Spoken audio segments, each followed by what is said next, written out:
My dear brothers and sisters in the risen Lord, ordinary time, week 6, Tuesday. Eternal vigilance is the price of freedom, said Jefferson. The romantic poem of Odyssey narrates the wanderings of Ulysses in his return from Troy to his own kingdom, Ithaca. In one of his adventures, he passed through the coast of Sirens.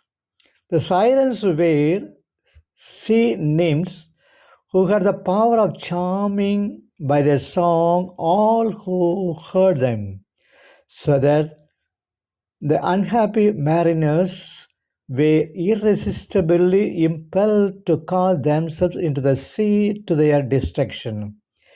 To escape them, Ulysses filled the ears of his men in the ship with the bags and instructed them to bind him with the cords firmly in the mast, and instructed them by no means to release him till they should have passed in Sirens' Island.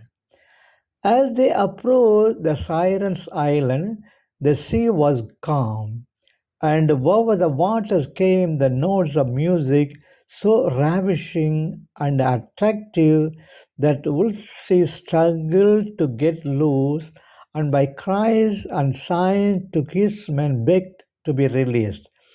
But they, obedient to his previous orders, sprang forward and bound him still faster. They held on their course, and the music grew fainter till it ceased to be heard, when with joy Ulysses gave his companions the signal to unseal their ears, and they relieved him from their bonds. In today's gospel, Jesus warned his disciples to protect themselves against the leaven of the evil principles and practices of the Pharisees, Sadducees, and Herod.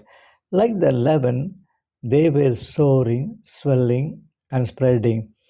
They fermented wherever they came. Let's note.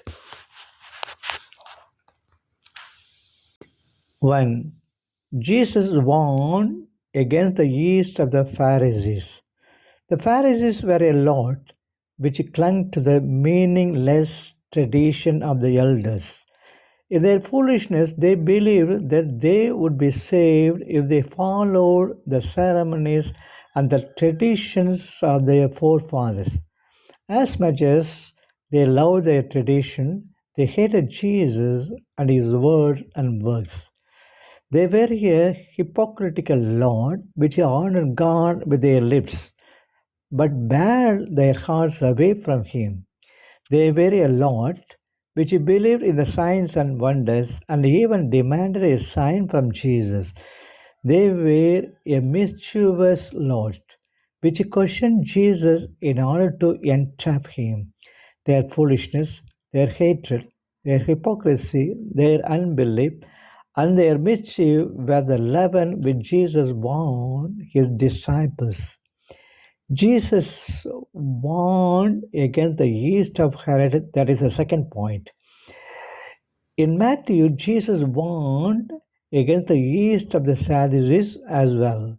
Herod and his countries, who were generally the Sadducees, had a scant belief in God. God played little role in their belief and in their lives. They were men who believed in their material wealth than in the providence of God. They feared Jesus because he could become the cause for the Romans to descend upon them and destroy them as a rebellious people. Therefore, Caiaphas, the high priest, said, "It is better that one man dies than the whole nation perish." John chapter 1, verse 45 to 50. They were men who loved vicious pleasures than virtues. Herod took the great pleasure in Herodias' daughter's dance. than in John the Baptist's life. Therefore, Jesus warned his disciples against the leaven of the Pharisees, Sadducees, and Herod.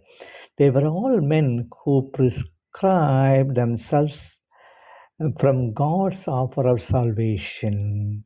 May God bless you. Amen.